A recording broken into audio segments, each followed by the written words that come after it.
श्री राधे। बहुत वर्षों पहले की बात है। एक बार एक साधु अग्रदास जी ध्यान में बैठे थे। वे ध्यान में अपने इष्ट देव श्री सीताराम जी की उपासना कर रहे थे, अर्थात ध्यान में ही पूजा अर्चना कर रहे थे। और वहीं उनके एक शिष्य नाभा जी उनके पास खड़े होकर अति प्रेम से धीरे धीरे पंखा कर रहे थे।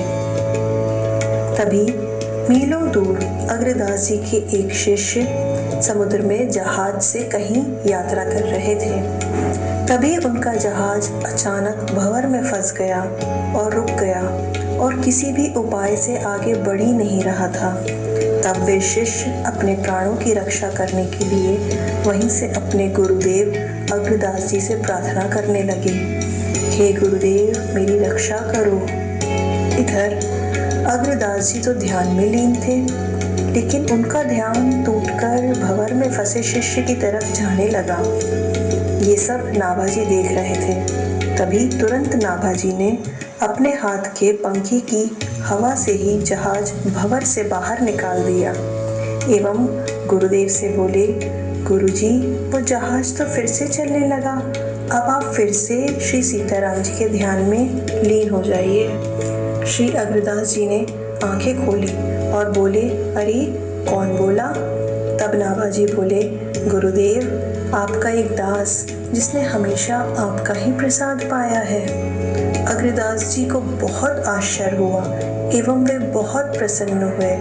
वे मन ही मन सोचने लगे, अरे नाभा जी की इतनी ऊंची स्थिति हो गई कि वे यहीं से खड़े खड़े जहाज को देख रहे हैं और भंवर से निकाल भी रहे हैं, और वे साथ ही साथ ये भी देख रहे हैं कि मैं सीताराम जी की उपासना में लीन हूँ। अग्रदास जी तुरंत ही समझ गए कि नाभा जी के ऊपर साधु महात्माओं की कृपा हो गई है।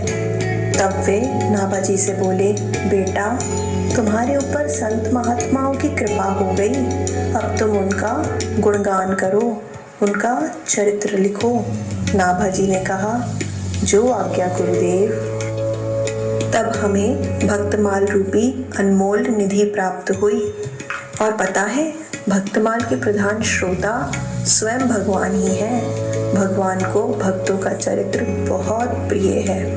भक्तमाल में नाभा जी कहते हैं, भक्त भक्ति भगवान गुरु ये चारों एक ही हैं। इनके चरणों की वंदना से अनेकों विघ्न नष्ट हो जाते हैं।